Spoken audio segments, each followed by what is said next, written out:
Hey, and welcome back. Sorry I've been away for a little bit. I did something with my hand involving a gate and stupidity, basically. But I'm getting better now. I won't show you the gory side. I'm just finishing my morning coffee, which doesn't taste that great, to be honest. Anyway, Priority Life Skills, PLS. What's this about, Johnny? Well, hopefully by the name you might have got a bit of a clue. So, Priority Life Skills are just some skills I've picked up in my life and they benefited me in a number of areas. So, I wanted to share them with you today and hope you get some value from them, practicing them. So, first of all, what are priority life skills in your life? Now, we're all going to have different answers. We're all going to have different skills we're good at, which is brilliant, and we need those to complement each other. But there are very few that I'm going to list today, fundamental skills that I believe, if you get good at them, they're going to benefit you in a number of areas across your life.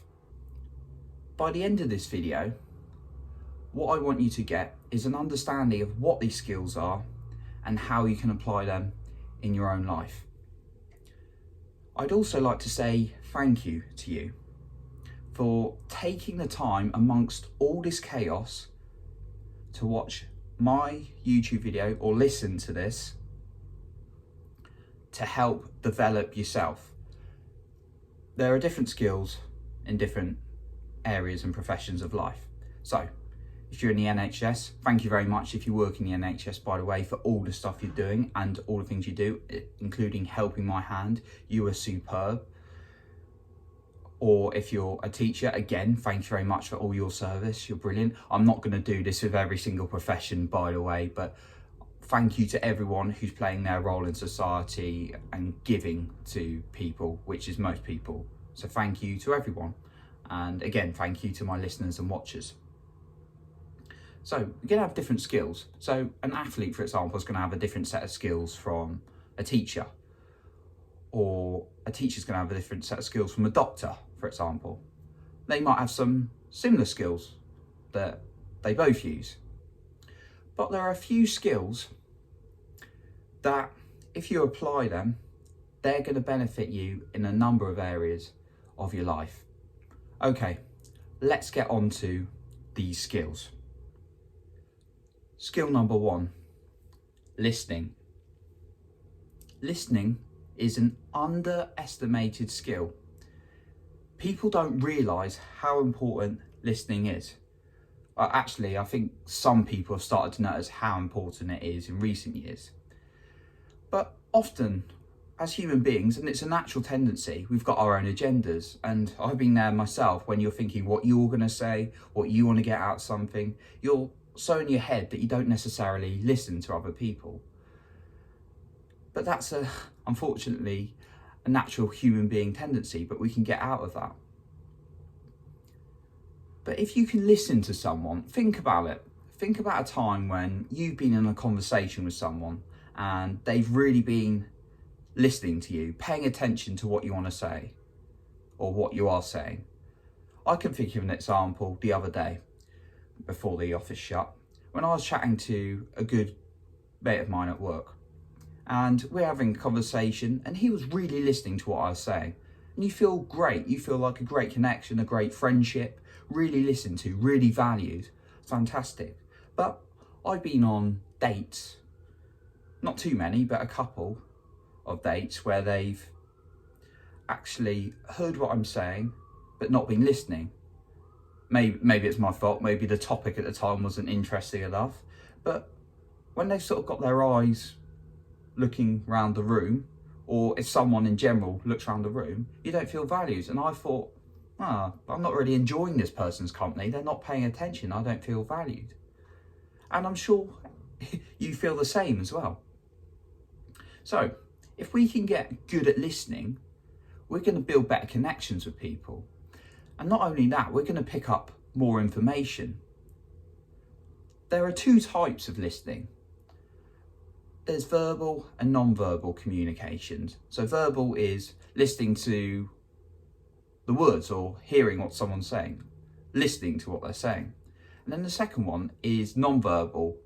Someone's communications in their body language of what their words aren't saying, but what they're expressing. And that's where the majority of communications are actually expressed. So there's a couple of ways that I practice these. So first of all, verbal communications. How do I practice this? How can you practice this? In the morning, every day, I'll listen to something I'm not necessarily interested in, and I'll listen for a minute and I'll write down as many things I can recall from that as possible. So that's quite a good exercise for you. Just listening to something really boring like politicians talking or a reality TV show. Okay, if you like a reality TV show, maybe don't listen to it because you'll be interested. Listening to something you're not so interested in, for me, I can't stand them, so if I listen to it, it's quite a good exercise. But picking out little bits of information, listening for a minute, don't write anything, and then write down all the points you can recall. I also listen to podcasts on my way, but they're more interesting, but that's still working your listening ability. Non-verbal communications.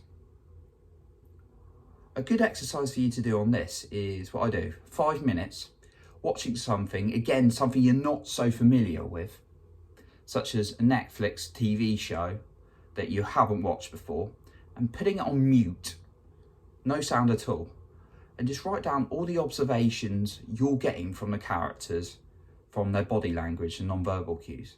What you can do afterwards is actually listen to what they're saying and see if it's consistent from what you wrote down. So those are a couple of good listening exercises. And then throughout your day, and I've tried this myself, strike up a conversation with someone and write down all of 2 or 3 points what they told you. So that's training your brain to pick out bits of information and to really listen. Right, the next skill. Questions, which is actually closely linked to listening and has some overlaps in some ways. But questioning has 2 parts again. It's 1, the questions you ask yourself, and 2, the questions you ask other individuals. So I've talked about questioning before, but I'm going to go on about it again because it's so important. And as Tony Robbins says, this great quote, the quality of your questions determines the quality of your life. So if you're asking yourself good quality questions, you're going to get good quality answers. If you're asking yourself negative or bad questions, you're going to get bad answers. Simple. And what I found really has helped me is when I've been stuck in my head, feeling really down, and I went through a really difficult time where things weren't quite aligning for me in the last few months. But one thing I found that's really helped me get me going again is asking myself the right questions. So, how am I feeling? So the answer to that's not always going to be that great, but kind of it's expressing how I'm feeling. Not a question like, why has this happened to me? Not feeling like a victim having victim-minded questions, but just understanding. And then I'll start asking myself, what can I do about this? And these are positive questions and ways I can move forward. So that's a good practice for you. Just journal for a few minutes a day. Now, I appreciate what I'm saying in terms of a few minutes a day for these exercises is going to build up, but you can build a routine of 30 or 40 minutes. And that's really going to benefit you and help start your day. Then the next part of questioning is the questions you ask others. When you ask good questions to other people, you're going to build good relationships, much like listening. So if you start asking someone questions about them, they're going to feel connected, they're going to feel good, but they've got to be the right questions. If you're trying to sell yourself to someone, asking them questions and finding their problems and their struggle, especially in sales that I've learned, is going to actually understand what they want rather than what you think they want. So asking them, what's your biggest challenge right now? What would you like to improve in your life is really going to build a good relationship and connect you to them, but also help you to understand their problems so you're able to help them a bit more. So how can you do that? Well, you can just Google a few questions or start writing down some questions you'd like to ask people day to day. Just do that a few minutes in the morning, again, a few minutes adding up. Now, how can you implement this into your day? Well, you could combine it with the listening exercise when you have conversations with people and start to pick out key points with them. So you could ask people these questions and then listen, so you could combine the exercises together. The third priority life skill is writing. So there's different types of writing. There's writing emails, there's writing letters. I'm not sure many people write letters anymore. There's writing texts, there's writing stuff on social media. There's all types of writing. There's writing books, there's being creative and story writing, and there's copywriting. But what I want to focus on is the writing in terms of copywriting or getting messages out there. So I used to write massive long emails when I was first in the public sector or earlier on in my education. And actually, people tune out when you've got your own agenda, you're not focusing on them. So for a few minutes a day, I've started to really write certain bits of copywriting, really focusing on the individual, making it as succinct as possible. And when I've started to produce emails short and succinct as possible, people buy in and respond a lot quicker because they've not got that mental load of trying to figure out what you're trying to say. So really focus on doing that for a few minutes a day. And there are courses that can support you with this. If you've got no idea how to start, I suggest going on Udemy. And there's a really good course I got recently called Copywriting Like a Pro. Obviously, I'm not a pro, but I'm trying to work at it. And there's some various copywriting exercises you can do. So this is about how you connect with people in your writing. So this is going to be a really important skill so you can get people to buy into you and build good relationships with people through writing. And the final skill number 4, is speaking. Now, before I get here, some people might be thinking, oh, well, I'm just not a very outgoing person. I'm more of a quiet person. I'm not a speaker. Well, we're not born like it and then just that's it for the rest of our life. Speaking is a learned skill. Doesn't matter how bad you've been in the past, doesn't matter how shy you've been in the past, you can build it like any single skill.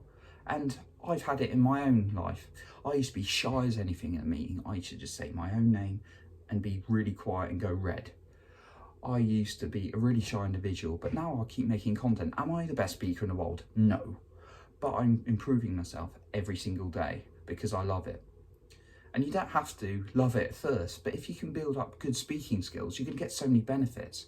People are going to buy into you in terms of when you're going for job interviews, in your workplace, they're going to listen. And when you're building new friendships, or if you're even in the dating scene, when you're talking to the opposite sex or the same sex, people are really going to respond to you if you can speak well and present yourself well. And you're not going to be perfect at first, but you've got to keep working on it. So how do you do that? You basically can film yourself every morning. Just make a 5-minute video of you speaking. And I do it for half an hour each day because I love it, and sometimes longer. But you can just start 5 minutes and then play it back. And you're not going to like yourself at first, always. You're going to think, oh, that's horrible. But if you do it every single day, you're going to get better and better. When I first started filming these videos, I thought, oh, I look awful in this. But then I started to like myself better over time and started to improve. So speaking, you're really going to have an advantage over people if you can speak well. And if you're selling an online business, now you've probably seen so many videos on Facebook, on Instagram, on various platforms of people speaking. If you're not going to get good on video and presenting yourself, you're probably going to get left behind because people want quick, easy things. They want the podcast, they want these videos these days. So if you're not doing these things, you're going to get left behind.